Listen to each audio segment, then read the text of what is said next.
नमस्कार दोस्तों, मैं हूं अनीता सिंह। दोस्तों, फसल बिजाई का समय चल रहा है। अभी जैसे सरसों गेहूं है या सब्जियों की क्रॉप है, तो आजकल हम देख रहे हैं कि जर्मिनेशन स्लो होता है। या तो अगर स्लो होगा तो जो सीड लंबे समय तक मिट्टी में पड़ा रह जाएगा, उसमें गलन की समस्या शुरू हो जाती है, जिससे कि जर्मिनेशन आधा ही रह पाता है।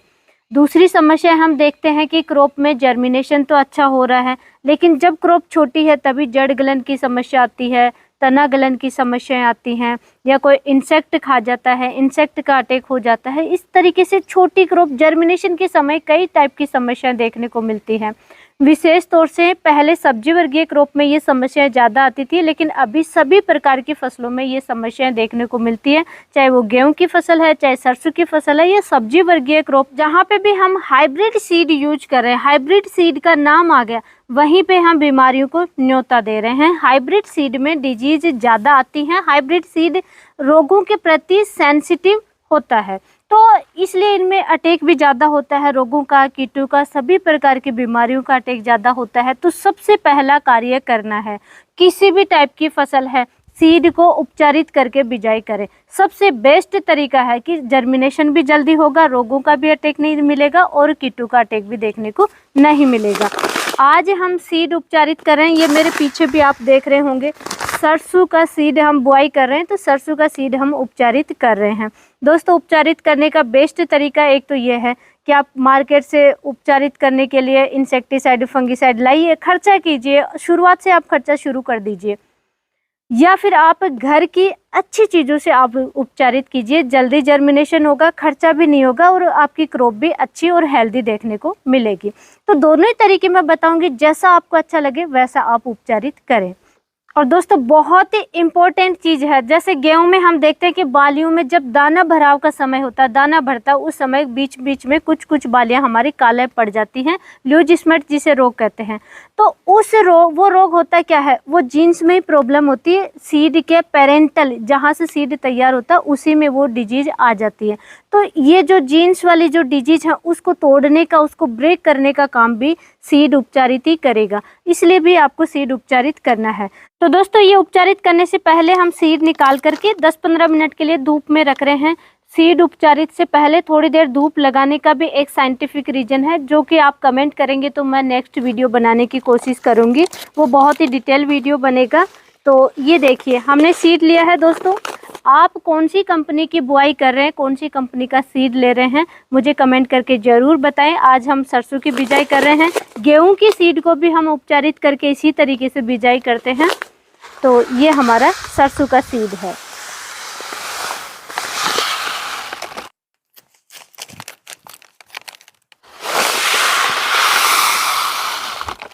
अब दोस्तों, आपको मैं बताती हूँ बीज उपचारित करने का घरेलू तरीका, और बहुत ही आसान तरीका। रिजल्ट बहुत अच्छा देखने को मिलेगा, बिल्कुल ही मैजिक की तरह रिजल्ट देखने को मिलेगा। कोई खर्चा नहीं है इसमें, सबसे अच्छी बात है।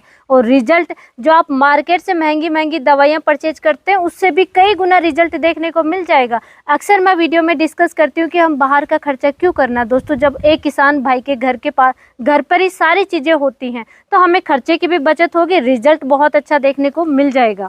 बीज उपचारित करने के लिए सबसे पहले आपको लेना है ये भुजा हुआ चूना। मार्केट में भुजा हुआ चूना मिलता है, और भुजा हुआ चूना नहीं मिला है तो घर पे भी आप इसको कर सकते हैं। ये लेना है 1 केजी के लिए 10 ग्राम भुजा हुआ चूना लेना है।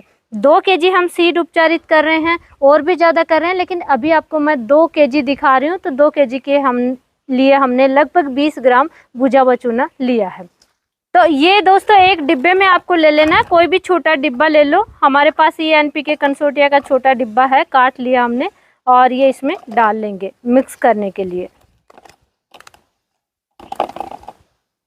चूने से होता क्या है दोस्तों, इसके बहुत सारे फ़ायदे हैं, डिटेल वीडियो है, और आगे भी आप कमेंट कीजिए, मैं डिटेल वीडियो और भी बनाने की कोशिश करूंगी। हमारी खेती में चूने का बहुत ज़्यादा फ़ायदे हैं, और बहुत तरीके से इसका यूज किया जाता है। तो ये हमने 20 ग्राम चूना ले लिया है। सेकंड नंबर पे हम लेंगे, इसमें बहुत ही इम्पोर्टेंट है दोस्तों, किसी भी टाइप के सीड को उपचारित करने के लिए सबसे बेस्ट जो है वो है गौमूत्र। और देसी गाय का गौमूत्र मिल जाए, उससे बेस्ट कुछ भी नहीं है दोस्तों। ये देखिए, 1 kg सीड उपचारित करने के लिए टोटल जो लिक्विड आप लेंगे, जैसे सरसों का सीड आता है ये बहुत ज़्यादा मोटा भी नहीं आता है और गेहूं का सीड थोड़ा मोटा आता है, तो उसी अनुसार आप क्वांटिटी कम ज़्यादा कर लें। लिक्विड फॉर्म वाला जो भी चीज़ लेंगे वो 50 ml आपको लेना है। तो गौमूत्र 1 kg के लिए हम 25 ml ले रहे हैं और ये 2 kg सीड उपचारित कर रहे हैं तो ये 50 ml हमने गौमूत्र लिया है। और सेकंड नंबर पे दोस्तों, अक्सर मैं डिस्कस करती हूँ कि कम खर्चे में अच्छा रिजल्ट चाहिए तो वो आप लीजिए इफ़को का कंसोर्टिया। सबसे सस्ता आता है, नाइट्रोजन फॉस्फोरस पोटाश नहीं आता, उनके बैक्टीरिया आते हैं। जब भी आप सीड उपचारित करके बिजाई करेंगे जल्दी जर्मिनेशन में हेल्प करता है। वैसे जो गौमूत्र होता है उसमें भी यूरिक एसिड होता है, नाइट्रोजन होता है और भी कई पोषक तत्व तुरंत मिल जाते हैं सीड को। साथ ही जो आप बेसल डोज में जैसे फर्टिलाइजर की मात्रा आपने कम डाल दी है, आपको अवेलेबल नहीं हो रहा है, तो तुरंत न्यूट्रिशन के लिए बहुत अच्छा कार्य करेगा। साथ ही तुरंत न्यूट्रिशन नाइट्रोजन फॉस्फोरस पोटाश के लिए एनपीके कंसोर्टिया, लेकिन डायरेक्ट इस तरीके से आप ना डालें। एनपीके कंसोर्टिया का एक दिन पहले आप कल्चर बना लें, गुड़ में डाल दें और थोड़ा पानी मिला लें, फिर आप कल्चर तैयार करके और फिर आप इसमें मिलाएंगे। तो ये भी 1 kg के लिए 25 ml, 2 kg के लिए 50 ml इस तरीके से आपको लेना है। तो ये भी इसमें मिला देंगे। दोस्तों सीड के हिसाब से, जैसा मैंने आपको बताया कि सीड के हिसाब से लिक्विड की मात्रा आप कम ज़्यादा कर सकते हैं। सीड अच्छे से भीग जाना चाहिए, इतनी आपको लिक्विड की मात्रा रखनी है। लेकिन गौमूत्र की मात्रा आप कोशिश कीजिए ज़्यादा रखें। एनपीके कंसोर्टिया अवेलेबल है तो ठीक है, नहीं है तो केवल गौमूत्र और चूना से ही आप उपचारित कर लें। और एनपीके कंसोर्टिया अगर आप रखते हैं तो बहुत ही अच्छा है, ये भी आप मिला लें। ये देखिए दोस्तों, इस तरीके का ये तैयार हो जाएगा।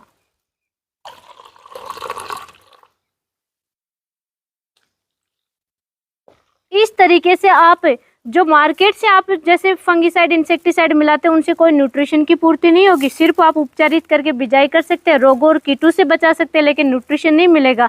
इससे आप रोगों से कीटों से भी बचाएंगे और न्यूट्रिशन भी पौधे को मिलेगा, जल्दी जर्मिनेशन में हेल्प करेगा। तो दोस्तों अब हम उपचारित करेंगे इसको, लगभग 10 से 15 मिनट इसको धूप दे ली सरसों के सीड को और अब छाया में ले आए हम। जैसा आप देख रहे हैं कि हम छाया में आ गए हैं। अब यहाँ पे उपचारित करेंगे। ये देखिए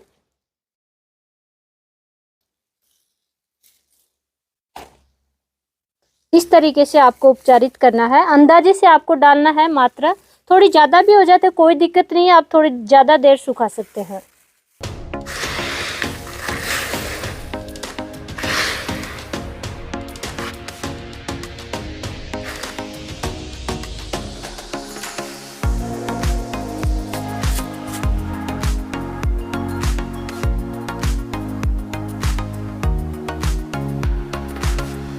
ये देखिए दोस्तों, एक एक दाने पर अच्छे से भीग जाना चाहिए।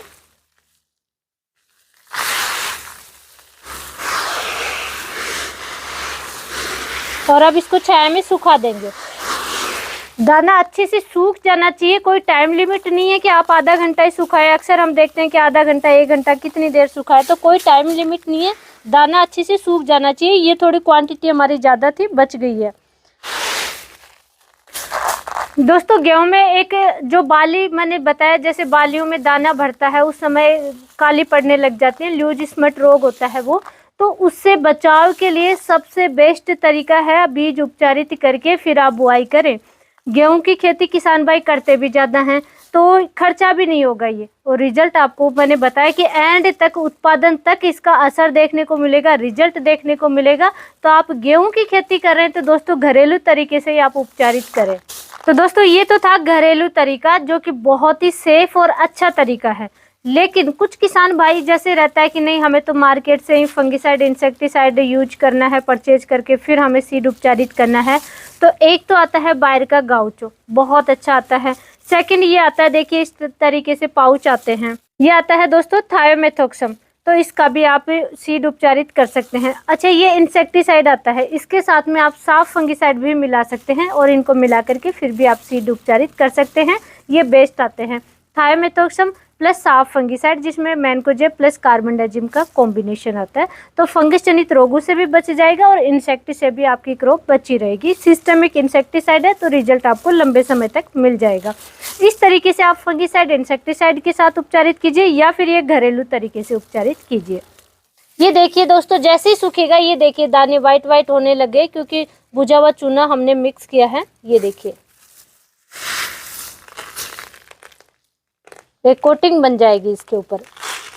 दोस्तों हमारे द्वारा इसी तरीके की लाइव जानकारी अगर आपको अच्छी लगती है तो आप वीडियो को शेयर कम करते हैं और लाइक कम करते हैं, तो हमें मोटिवेशन देने के लिए हमें मोटिवेशन मिलता है, अच्छा लगता है। इसी तरीके की हम लाइव वीडियो आगे बनाते रहते हैं। उन सब के लिए आप ज़्यादा से ज़्यादा शेयर करेंगे, वीडियो को लाइक ज़रूर करें। धन्यवाद।